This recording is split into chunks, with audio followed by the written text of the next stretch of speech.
दोस्तों 2024 के लोकसभा के चुनाव आने वाले हैं। इस समय सरकार जो भी डिसीजन लेती है उसको चुनाव से जोड़कर देखा जाता है। इस समय पक्ष हो विपक्ष हो सब चुनावी मूड में है, एकदम चुनाव का मौसम एकदम बन चुका है। और इस समय सरकार ने 3 नए व्यक्तियों को भारत रत्न देने की घोषणा की है, जिसमें पूर्व प्रधानमंत्री चौधरी चरण सिंह जी, पीवी नरसिम्हा राव जी और कृषि वैज्ञानिक एमएस स्वामीनाथन को भारत रत्न देने की घोषणा की।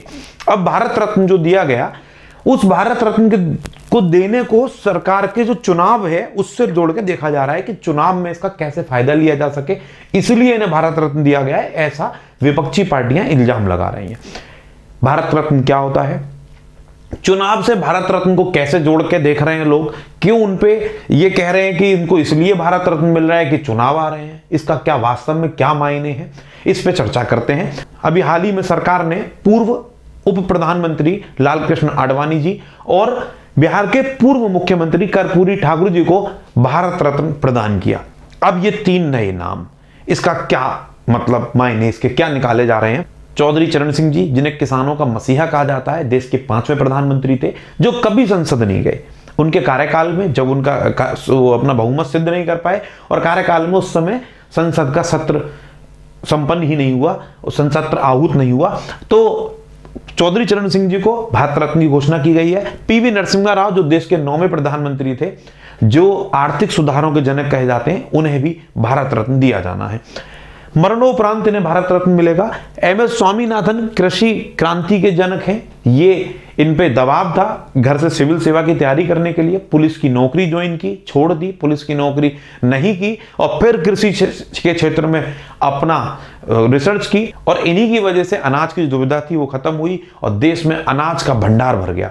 सेशन को आगे बढ़ाने से पहले समझते हैं कि भारत रत्न होता क्या है। यह देश का सर्वोच्च सम्मान है। भारत रत्न के बाद में पद्म विभूषण, पद्म भूषण और पद्म श्री अवार्ड आते हैं, लेकिन यह सर्वोच्च सम्मान है।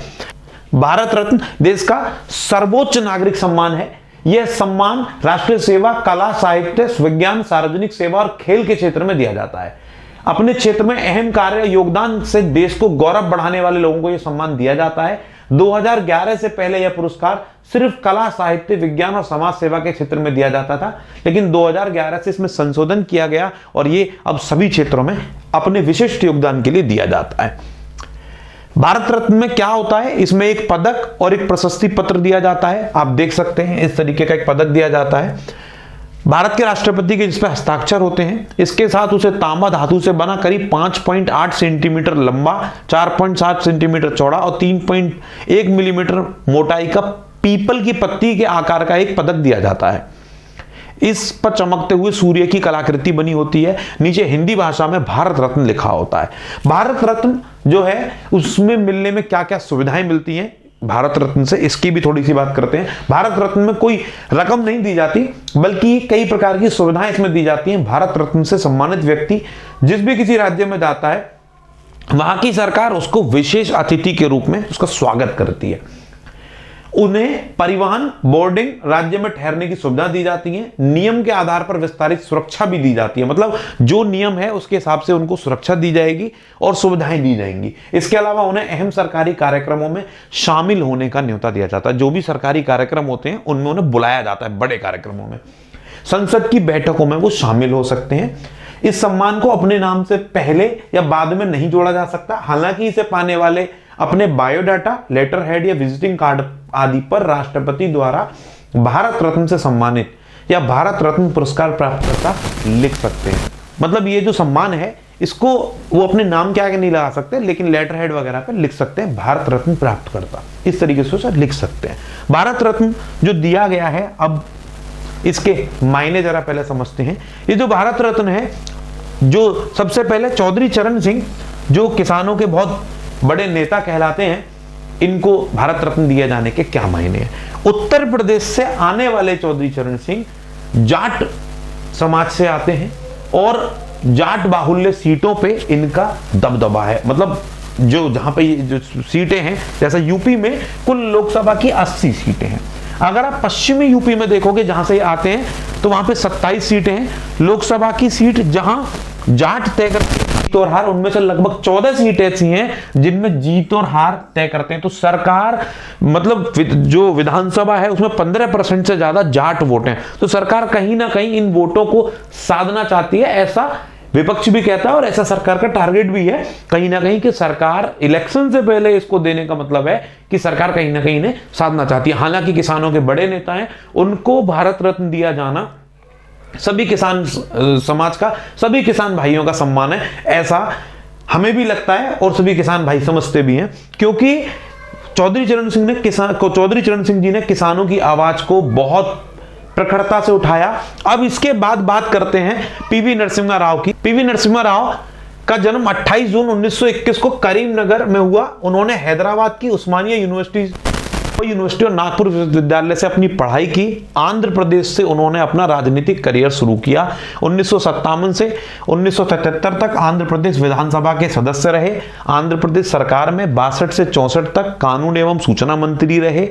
कुल मिला के 71 से 73 तक आंध्र प्रदेश के मुख्यमंत्री रहे। अगर आप देखेंगे कि पीवी नरसिम्हा राव का दक्षिण भारत की राजनीति में बड़ा नाम है, कहीं ना कहीं सरकार दक्षिण भारत में, जहां पे बीजेपी की स्थिति उतनी अच्छी नहीं है जितनी हिंदी पट्टी में स्थिति अच्छी है, वहां पे भी सरकार वोटों को साधना चाहती है। सरकार चाहती है कि दक्षिण भारत में भी संदेश जाए, क्योंकि वो दक्षिण भारत से आने वाले पहले प्रधानमंत्री थे, इसलिए वो वहां के वोटरों को साधना चाहती है। सरकार एक तीर कई सारे निशाने साधना चाहती है। चूंकि सरकार, प्रधानमंत्री नरेंद्र मोदी कांग्रेस पे ये इल्जाम लगाते रहे कि कांग्रेस ने कभी भी नरसिम्हा राव को उनका जो इज्जत है, जो उनका जो सम्मान उन्हें मिलना चाहिए था, वो नहीं दिया। सरकार ने जब उनकी अनदेखी कांग्रेस ने की, इसीलिए सरकार ने उनको सम्मान दिया। मतलब एक तरीके से सरकार दक्षिण भारत को भी साधना चाहती है और कांग्रेस को भी जवाब देना चाहती है कि आपने जिनको सम्मान नहीं दिया, हमने आप ही के उस प्रधानमंत्री को सम्मान दिया।